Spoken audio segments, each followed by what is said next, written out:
Welcome to my channel SXT Manish sir में आपका स्वागत है। आइए आज जानते हैं आय प्रमाण पत्र, जाति प्रमाण पत्र, निवास प्रमाण पत्र, जन्म प्रमाण पत्र, ऐसे प्रमाण पत्रों की आवश्यकता हम सभी को पड़ती रहती है। ऐसे प्रमाण पत्र घर बैठे बिना लोकवाणी और जनसेवा केंद्र पर जाए हम कैसे बना सकते हैं, आइए देखते हैं। गूगल पर आप एक नाम सर्च करेंगे, ई साथी सर्च करेंगे तो एक आपको eSathi.up.gov.in सिटीजन उत्तर प्रदेश ये एक वेबसाइट मिलेगी। इसके होम पेज को आप खोलेंगे। आप पहली बार अगर इस वेबसाइट पे विजिट कर रहे हैं तो सबसे पहले आपको एक अकाउंट साइन अप करना पड़ेगा। ये आपको यहाँ पर एक बटन मिलेगा, नवीन उपयोगकर्ता पंजीकरण। नवीन उस पर क्लिक करेंगे, लॉगिन आईडी मिलेगी। तो यहाँ आपको एक लॉगिन आईडी क्रिएट करनी पड़ेगी और उसको उपलब्धता की भी उसकी जांच करनी पड़ेगी। जैसे मैं एक मान लीजिए लॉगिन आईडी क्रिएट करता हूँ तो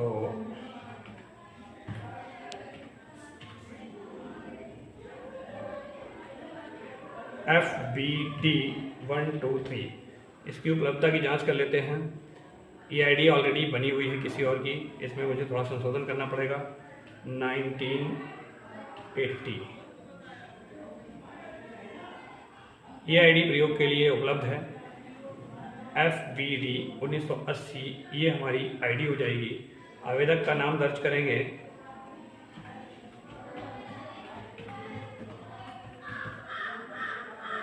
कैपिटल स्मॉल किसी में भी कर सकते हैं। जन्म तिथि डालेंगे।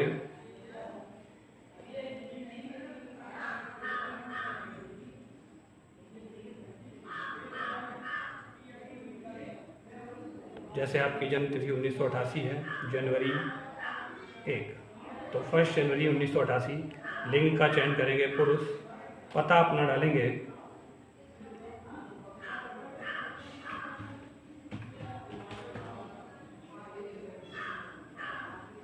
इसके बाद पिन कोड दर्ज करेंगे। जनपद का चयन करेंगे। एक मोबाइल नंबर एंटर करेंगे और एक ईमेल आईडी।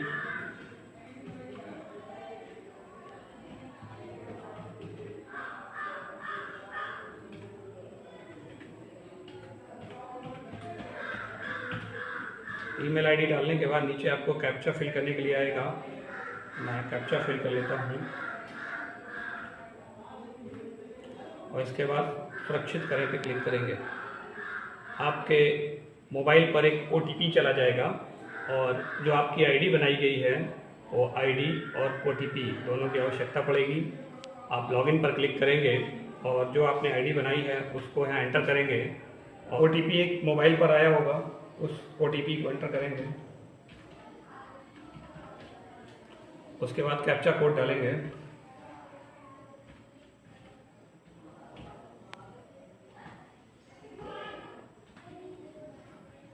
सबमिट पर क्लिक करेंगे। आपके सामने कुछ ऐसा इंटरफेस खुल के आएगा। इसमें आपको अपना OTP दोबारा से दर्ज करना पड़ेगा और पासवर्ड एक नया बनाना पड़ेगा।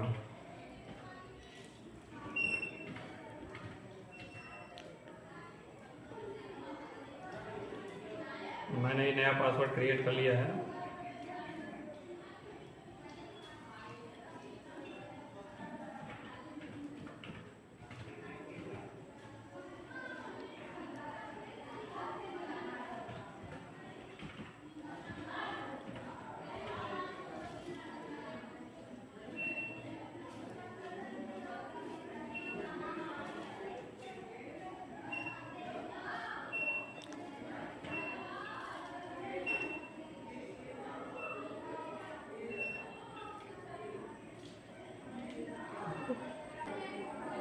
पासवर्ड एंटर करने के बाद पासवर्ड बदले पे क्लिक करेंगे। मेरा पासवर्ड चेंज सक्सेसफुल हो चुका है। वापस जाएंगे।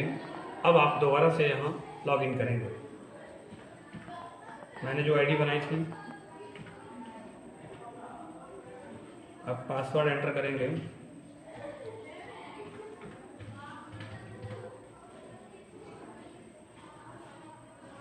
सुरक्षा कोड फिर से डालेंगे।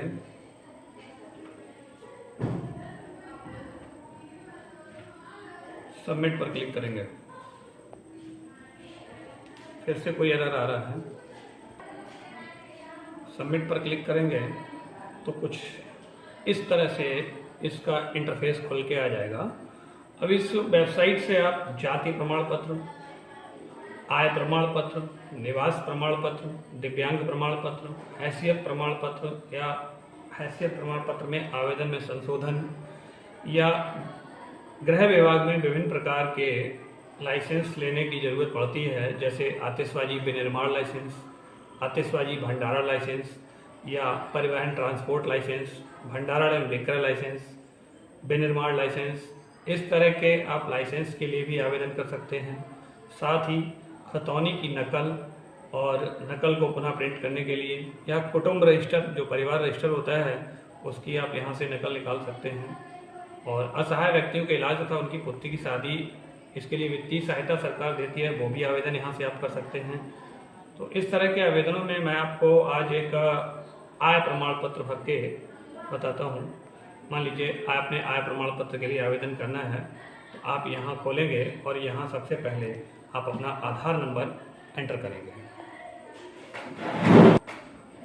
आधार कार्ड नंबर एंटर करने के बाद नीचे कैप्चा कोड दिया जाएगा, उसको एंटर करेंगे और इस चेक बॉक्स पे क्लिक करेंगे और सबमिट पर क्लिक करेंगे। एक OTP आपके रजिस्टर्ड मोबाइल नंबर पर चला जाएगा। OTP एंटर कर लेंगे और सबमिट करेंगे। पूरा पेज खुल के आ जाएगा। नाम खुद से आपको भरा हुआ मिलेगा। अगर आप ग्रामीण क्षेत्र के हैं तो आप ग्रामीण सेलेक्ट करेंगे, नगरीय है तो नगरीय। उसके बाद स्टेप बाय स्टेप पिता का नाम, माँ का नाम, मकान नंबर, मोहल्ला, जनपद, तहसील और गांव और एक मोबाइल नंबर एंटर करेंगे। अपना एड्रेस भी डालेंगे, व्यवसाय भरेंगे, परिवार का विवरण, मतलब ये रहता है यहाँ पर पति पत्नी और उसके बच्चे जितने भी लोग हैं उनकी संख्या को एंटर करेंगे। इसके बाद जो है इसमें यहाँ आय निर्धारण हेतु आवेदक की श्रेणियाँ रहती हैं। तो जो लोग अकुशल भूमिहीन मजदूर हैं या जिसके पास जो भी भूमि है, किस गांव में है और क्षेत्रफल क्या है, जैसे मान लेते हैं इनके पास भूमि जो है वो रामगढ़ में है और क्षेत्रफल है तो उसको हम डालते हैं 0.56, 0.5 या ये इस तरह से नहीं लेगा, 5 हेक्टेयर, ठीक है ना। तो इनकी आय का निर्धारण यहाँ हो जाएगा उसी अकॉर्डिंग।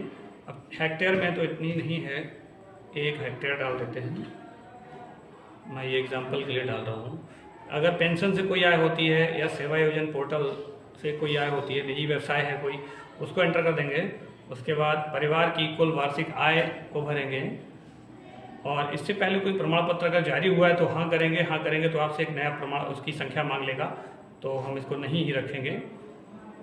प्रमाण पत्र बनवाने का कारण, जिस प्रयोग के लिए, जैसे बहुत से बच्चे छात्रवृत्ति के लिए या किसी शिक्षण संस्थान में प्रवेश के लिए या अन्य किसी कार्य से, तो आप जिस कार्य से भी बनवाना चाहते हैं उसको सेलेक्ट करेंगे। और आधार कार्ड की फ़ोटो यहाँ आप पहले से ही आप अपने कंप्यूटर में सेव रखिएगा, यहाँ से उसको सेलेक्ट करके और अपलोड कर देंगे। नेक्स्ट, इससे आगे का मैं आपको अगले पार्ट में बताऊंगा कि आगे पेमेंट करने का प्रोसेस आता है वो किस तरह से किया जाएगा। Thank you.